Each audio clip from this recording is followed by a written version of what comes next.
It started with a quiet obsession, one hidden behind friendly smiles, harmless conversations, and a digital trail no one thought to check. But within weeks, that fascination would twist into something darker, something no one saw coming. Tonight, we uncover how an ordinary friendship spiraled into a deadly fixation, and how every warning sign was missed until it was far too late.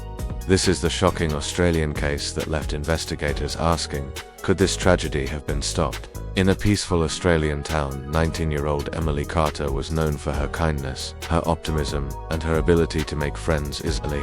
Among those friends was Daniel Moore, a quiet classmate who admired Emily more deeply than he ever expressed. What began as innocent admiration slowly grew into an unhealthy obsession, one Emily never fully realized.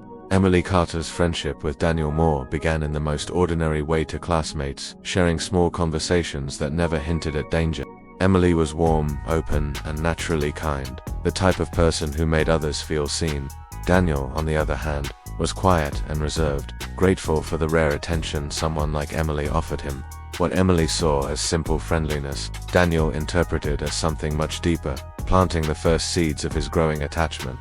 As their interactions continued, Daniel began interpreting every smile, every shared joke, and every moment of kindness as something meaningful.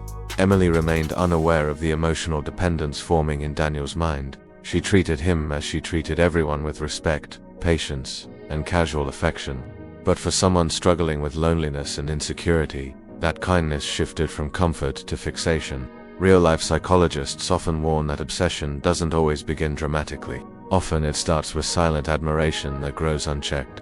Emily couldn't possibly predict how Daniel internalized their friendship. She did nothing wrong, yet her compassion became the foundation of Daniel's unhealthy emotional attachment. The tragic irony is that a relationship that appeared harmless was quietly turning into something dangerous. By the time others noticed Daniel's interest, the imbalance in their friendship was already widening. Emily's innocence in the situation adds a heartbreaking inevitability, showing how even the most ordinary connections can become distorted in the mind of someone who cannot separate affection from fixation. Daniel's habit of studying Emily's routines began subtly, almost invisibly. At first, he paid attention to her social media simply because he cared about her, but over time, this behavior shifted from curiosity to surveillance. He memorized her daily schedule, her favorite cafes, the times she walked home, and even the friends she interacted with the most. Each detail deepened his sense of attachment, though Emily had no idea she was being observed so closely. In Daniel's private world, these observations built a comforting illusion of closeness. He convinced himself that knowing everything about Emily meant their bond was stronger than she acknowledged. His fixation grew behind a facade of quiet politeness. He never expressed the extent of his obsession, and because his behavior wasn't openly aggressive, no one recognized the danger.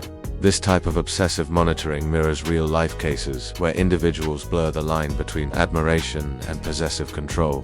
People who struggle with emotional boundaries often rely on digital breadcrumbs, posts, comments, photos, to build imagined relationships that feel real only to them. Daniel's knowledge of Emily created a false sense of entitlement, a belief that he had a deeper claim to her attention. We, the audience, are now witnessing Daniel's internal shift long before Emily does.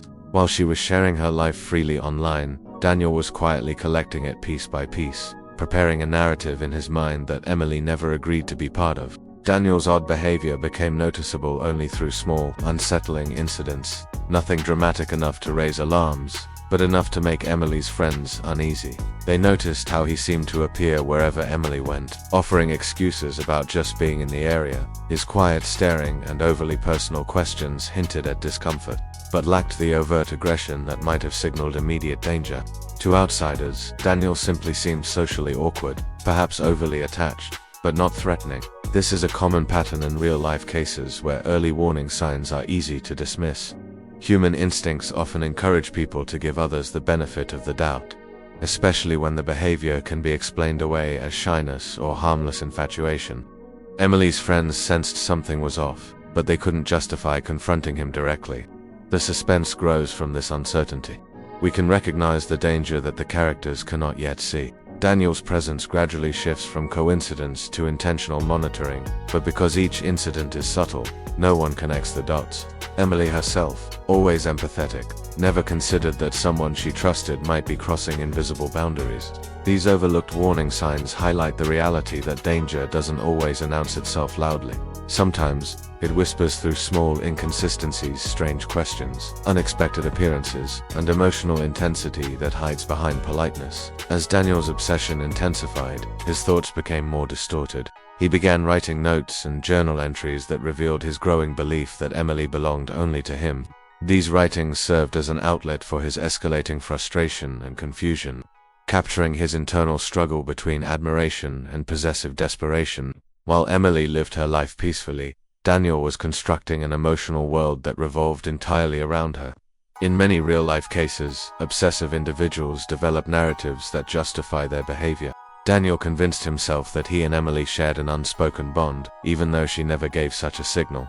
Each time she spent time with other friends, he saw it as a personal betrayal. His fixation grew more rigid, fueled by unrealistic fantasies and the belief that he was entitled to her affection. The suspense deepens as his private writings reveal the extent of his emotional instability, something hidden from everyone around him. These notes were silent warnings that no one saw, signs that Daniel's thoughts were no longer grounded in reality. He believed rejection was impossible, because the relationship he imagined was never questioned by Emily simply because she didn't know it existed. Daniel's internal world reached a boiling point, where fantasy clashed with reality. When Emily did not respond in the way he expected, the emotional shock pushed him to a dangerous edge, setting the stage for the final tragic encounter. When Daniel insisted on meeting with Emily for a few minutes of honesty, she agreed out of kindness, not realizing that this conversation meant far more to him than it ever could to her. What Emily saw as a simple attempt to clear the air, Daniel saw as a defining moment for their imagined relationship. His emotional turmoil had reached a breaking point, and the confrontation escalated rapidly beyond anything Emily could have anticipated. In real life, these moments often happen quietly, tragically, and without warning.